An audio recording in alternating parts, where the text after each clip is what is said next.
What's happening, folks? Back with another reaction, back with some more Sinéad O'Connor, and we're returning to Universal Mother 1994. Thank you, everybody, for the patience with this deep dive. And the next tune is All Babies, which sounds like there's going to be some statement made, some absolutist statement made about babies.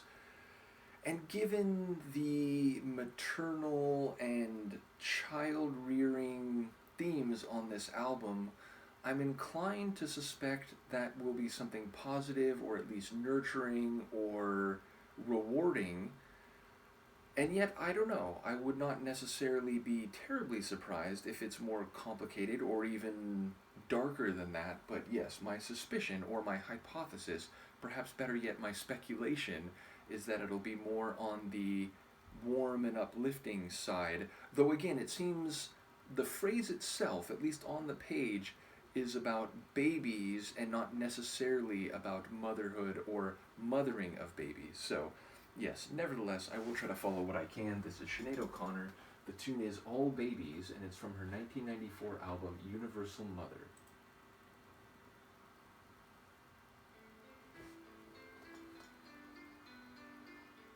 Is it that quiet? Okay.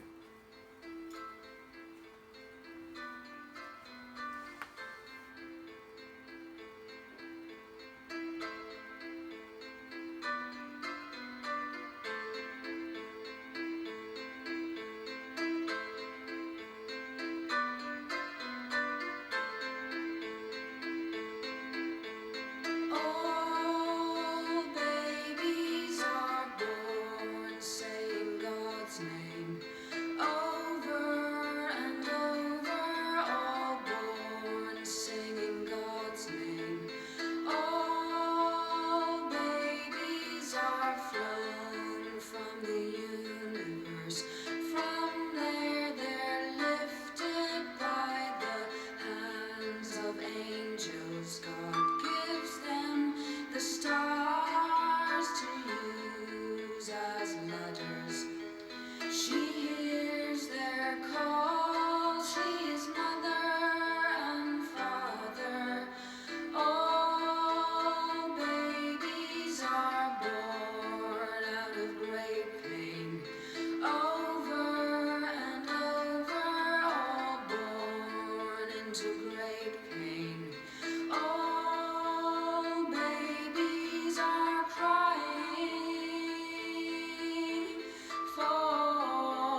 little tune that was sonically pretty simple, although when the percussion kicked in, it definitely gave it a bit fuller of a sound, but generally speaking, it's a relatively minimal piece, and I enjoyed especially that little, I don't know, it was like a little xylophone or something. It didn't sound like a piano keyboard anyway, but yeah, that little melodic touch line that was very well crafted, and her vocals evocative and yet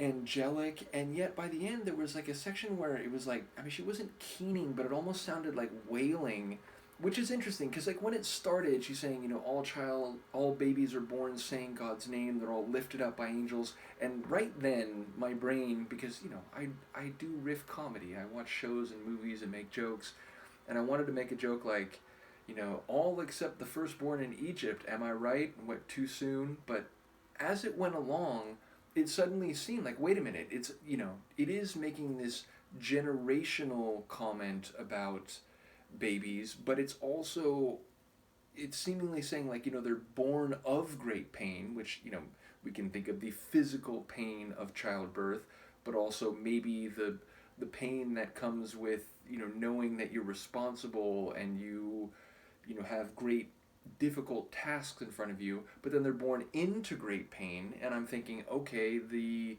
idea of, you know, the world often being an inhospitable or even cruel place, and that's what these young lives, these babies will have to grow into and deal with. And then it seemed to be, you know, they, none of them can remember God's name, and then making reference to God like with female, like a you know, she and her, and then she's both father and mother. So suddenly it was like, it's making a lot of descriptions and, you know, let's say philosophical statements here, and it's not just about all babies, although even then it's like everything that she's saying is like framed through their birth and their lives and their, you know, spiritual connections. So yeah, there's a lot happening here, and I heard a lot of the words, maybe not all of them, but I'm still kind of, you know, processing it and, you know, trying to understand the different points being made, the different depictions or scene painting that she's doing in terms of, again, the concept of, you know, bringing a child into the world, how that relates to spirituality and religious beliefs, and the, you know, the religio-cultural matrix that she was writing this and singing this from within. So yeah, a really fascinating tune. I definitely enjoyed the sonics and her vocal delivery, and I am still integrating and trying to interpret the lyrics. Obviously, I look forward to any insights people have. Let me know, and I will see you next time. Peace.